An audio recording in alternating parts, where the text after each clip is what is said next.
All right. We are live on YouTube. What's going on, YouTube? Welcome to the live recording. I am going to be doing the show in just a minute, so hang tight. I'm just going to make sure everything's working.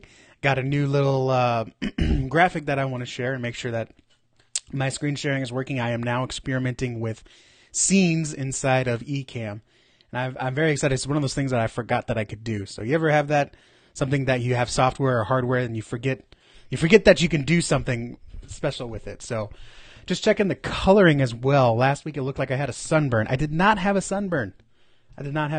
So we are live on here. I'm going to make sure that Facebook has my stream, and that is great. All right, so I'm going to hit live here. Oh, Facebook's picking up my internal microphone. No. We don't want that. Ah, there it is. Okay, so I almost went live on Facebook as a separate source. Tommy said, "Careful what you say; it will come back to haunt you." Tommy, it's appropriate that you say that because I'm gonna talk about what we talked about last week. So here we go. So your church. Okay, so the title of today, if you haven't been able to see on YouTube, your church website sucks. Burn it to the ground. This is inspired by a conversation I had with Tommy during our CTA Insiders here. So let me get my Facebook going here, and then we'll get started. And next week I hope to have a countdown. Today I worked on a couple scenes. Next week I hope to have a countdown. So that way you don't have to deal with me rambling here. So today on the Just Nava Show, I'm giving you the game plan. Find out the game plan. Nope, that's not it. Church website sucks. Your church website sucks. Let's burn it to the ground. Burn it to the ground. No one's telling you to do this. I'm going to be the first one to say this. All right, so let me go over here because I really screwed it up last week.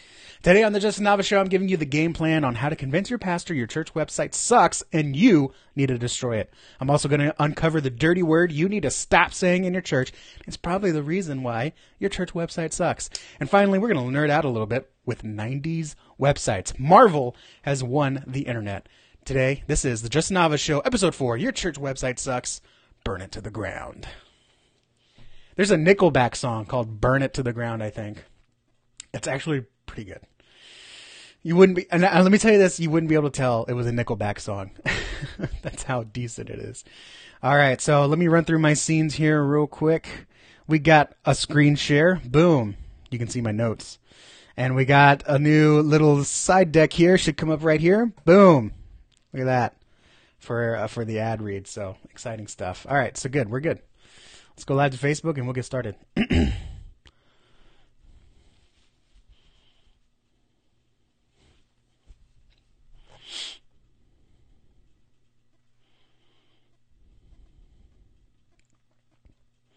Oh, I got to make sure I have the comments up. No, the comments should pop up on the side. Okay.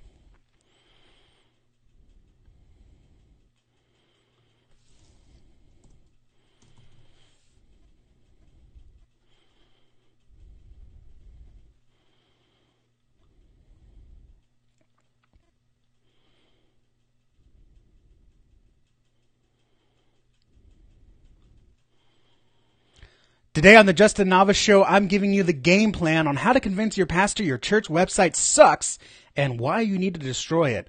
We'll also uncover the dirty word you need to stop saying in your church, and it's probably why your church website sucks. And finally, we're going to nerd out a little bit with 90s websites and Captain Marvel. This is the Justin Nava Show, Episode 4, Your Church Website Sucks. Burn it to the ground.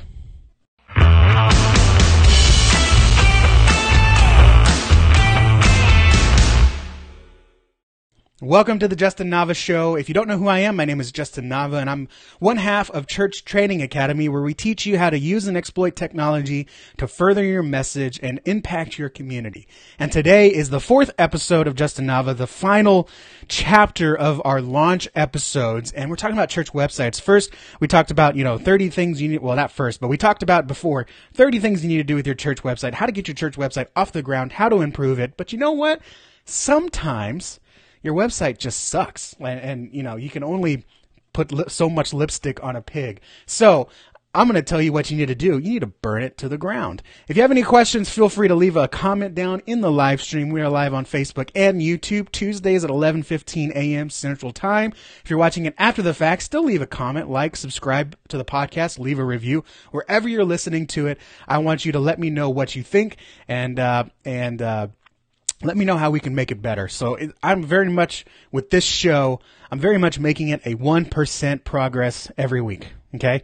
This show is not a seasonal show. It's not episodic. It doesn't occur in certain time frames. It's going to be a weekly show. And if I can make 1% improvement every week, by the time, I hope my content gets me through the beginning of this launch. By the time we finish, it should be a one mean podcasting machine. So we're going to get to what to do if your church website sucks. But first, I want to tell you, this is a new podcast. We are launching it. This is episode 4.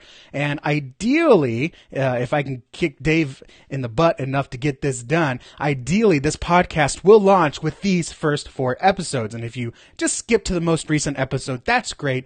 Good on you. You missed some good stuff, but welcome to episode 4. As part of the launch, I am giving away a free Easter landing page for your church. At least I'm giving away the opportunity, because I can't do one for everyone. If 100 people listen to this, goodbye a family, goodbye work, goodbye clients. I can't do that. I can only do it for one. So here's what I want you to do. If you want a free Easter landing page, this is a page dedicated for your church, for your Easter service, for people in your town to see exactly what you're doing for Easter. We don't want them to get distracted with everything else your church is doing. We want them to do one thing and one thing only: get to your church on Easter. So the way we do that is with an Easter landing page, and I'm gonna give you the opportunity to win one. So this is our launch giveaway. What I want you to do is subscribe to the podcast, leave a review. What do you think? You've got 4 episodes after this publishes. You've got 4 episodes to listen through and give me your honest review. Okay. Leave a review in iTunes. Go join our Church Media Hacks group, churchmediahacks.com. Screenshot your review and leave a post in there. Let me know that it was you that left that review, and you'll be entered in for a free Easter landing page website. So the comments are coming in. Yes, Tommy, you can only put so much lipstick on a pig. And Kirk is watching. He says, yeah, his website sucks. So, Kirk, I'm going to give you some very, very interesting news. And if you're watching on Facebook, leave a comment. We don't have any comments yet on Facebook. Everyone's watching on YouTube. So, yes, your church website sucks. And if you aren't sure, if you're thinking, I know it's not great, but does it suck? Let me give you the 3 ways you can tell your church website sucks. Number 1, your church doesn't even know it exists. Does it feel like that sometimes? You're like, hey, it's on our website, and someone's like, oh, we have a website? True story. Okay. I'm going to try to go slower. I went real fast last week. I'm going to try to take it slow today. True story. Back when I was beginning my freelance website design, I was making a lot of cold calls. And I picked churches in an area. It was an area I'm familiar with. It was the town next to where I was currently. And I called up churches and said, hey, I'm doing a website audit. Would you like me to send one to you, right? It's free. Right now they cost $97, but back then they were free. And I would say, my phone is blowing up here. Give me a sec. Let me make sure everything's okay. Yeah, everything's fine. So, just gonna check the stream here. Okay, great. It's just people blowing up the Facebook chat. Yes, Ramon's commenting and Alfredo's commenting as well. Thank you. So anyways, okay, so I was doing cold calling, and I was looking at websites, auditing them, and then I would call the church, and I would say, hey, I just did an audit on your website. Would you like one? And this kind of got my foot in the door. Probably the 3rd or 4th or 5th. It was on my first day doing this. I called a church. I said, hey, I just audited your church website. Would you like me to send that to you? And the receptionist said, oh, wow, I didn't even know we had a church website. I don't think we're big enough for that. Whoa. Okay. 2 things. Number 1, your receptionist, I don't know if you're listening to this. You're a wonderful lady. If you are, their church receptionist didn't even know they had a website. That was eye-opening. Number 2, I don't think we're big enough to deal with to improve with whatever we have now. We're going to talk about that a little bit later in section 2 of this show. The other way to know that your church website sucks, number 2, is people don't reference it when inviting someone.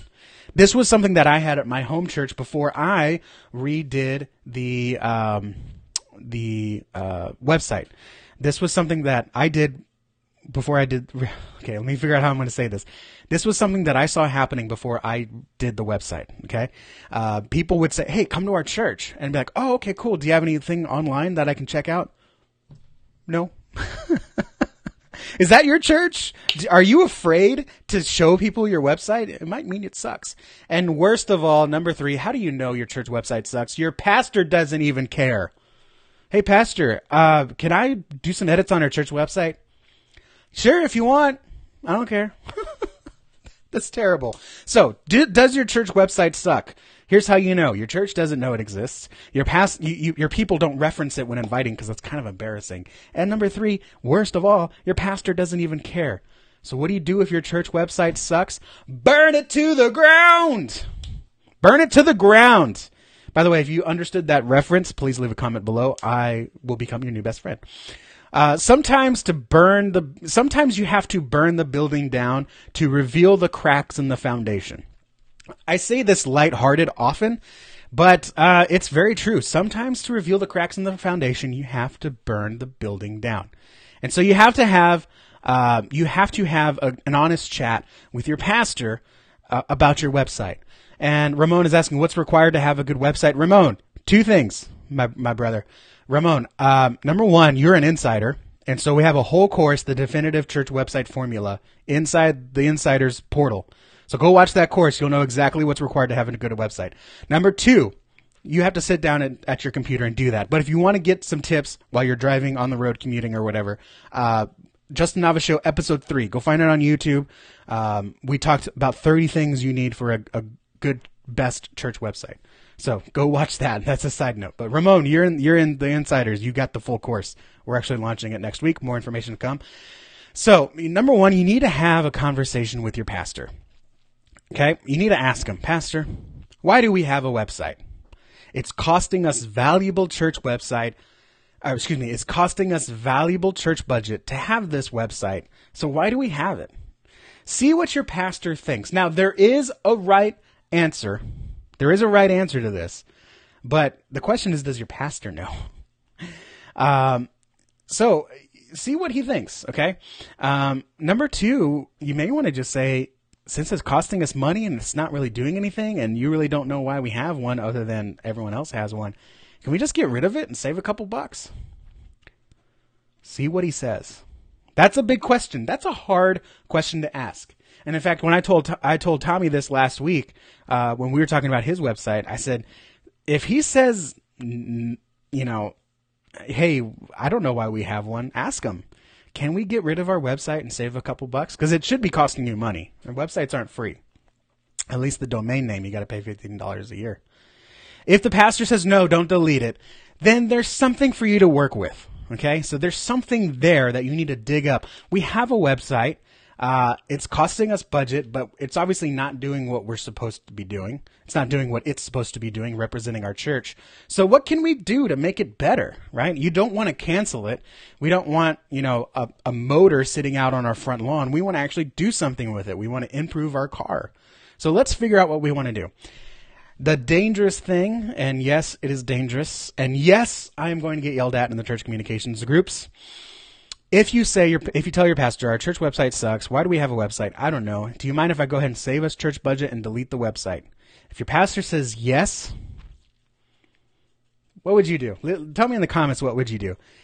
If the pastor says yes, I'm going to tell you to go ahead and delete your church website. Okay? Move on. This is not a project inside your pastor's vision. It's tough. It's a tough answer. People are gonna get mad and get their pitchforks. If your pastor does not care that you have a church website and he would rather have the $15 a year to put towards other ministry needs, then there's not even a fight there. There's no battle. There's no negotiation. There's no convincing. Okay? You just delete it.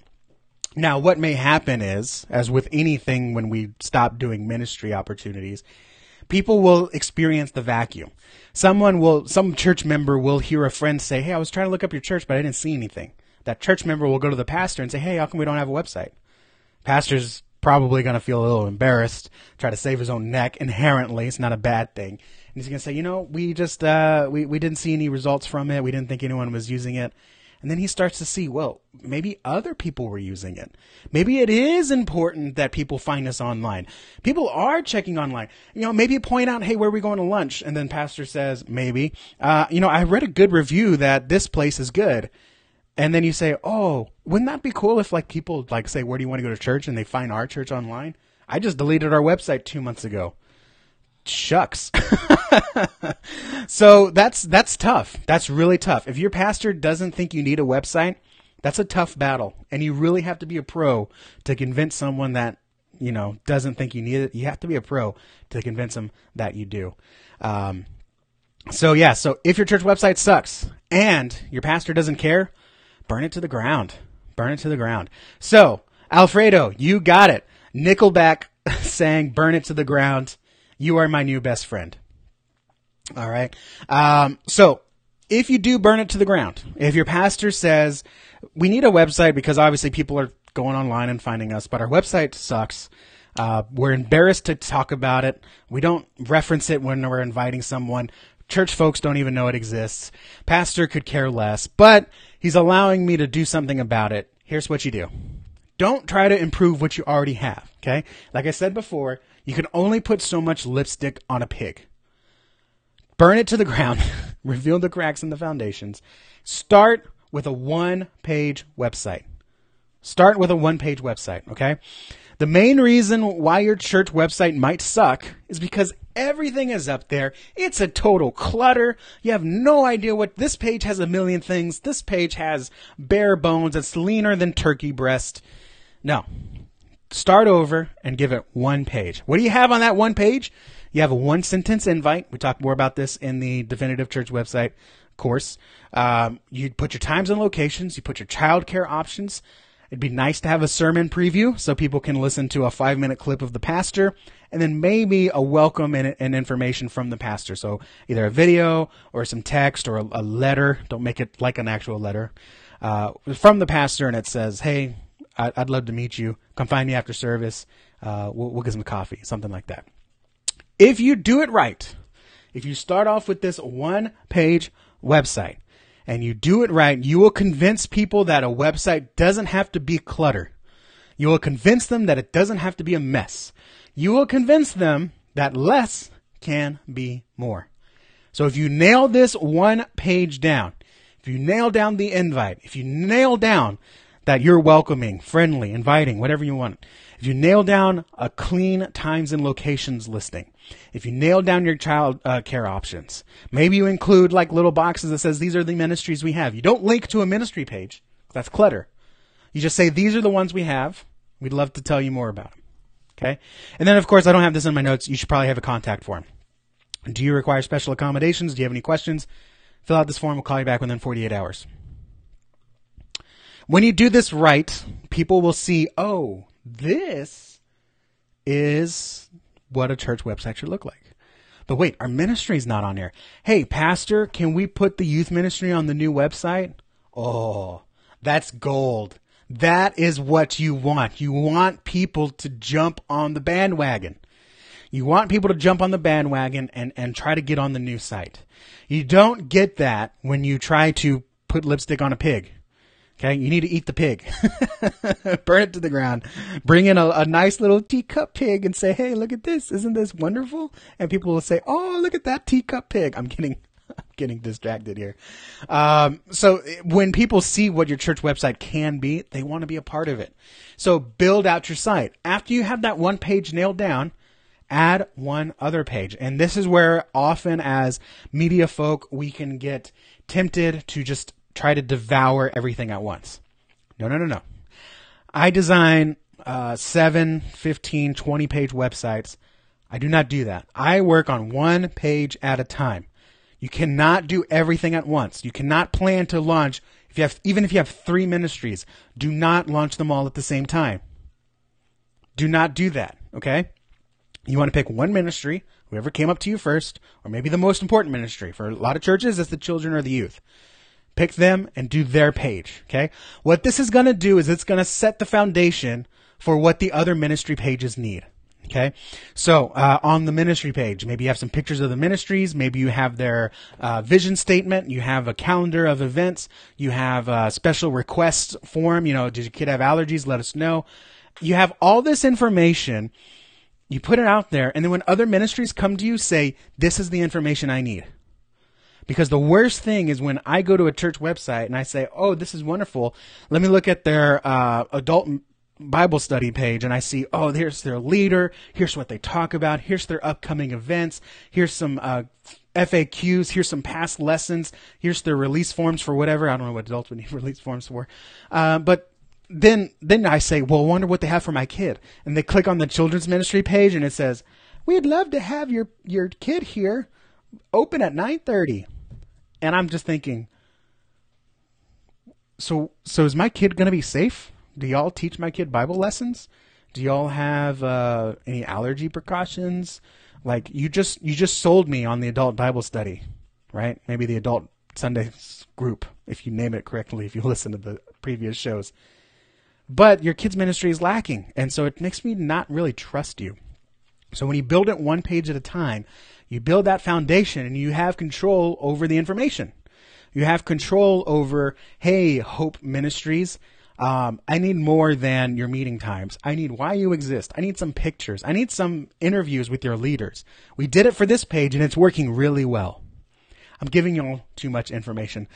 So that's what you need to do. If your church website sucks, if your church doesn't know it exists, if your church knows it exists but doesn't reference it when inviting people, they don't want others to know about it, or if your pastor doesn't care, burn it to the ground. Get rid of it and start with one page. This is what you do. Okay? Don't fight a battle you can't win. Don't fight a battle that's going to exhaust you into passing out. Start with one page and build it out one page at a time. Okay? So if your church website sucks, that's what you need to do. While you're building it out, let me tell you about the 7 church website essentials. You need to go to betterchurchwebsite.com and get our free guide. This is 7 things that your church website needs. It's all applicable to your 1-page website, your 7-page website, or if you are cursed with a 30-page website, get the guide and go through it. It's no matter what your church website is, no matter what your platform is, we are not selling you anything in this guide telling you to go to WordPress, go to Squarespace, get this template, get this podcast. No.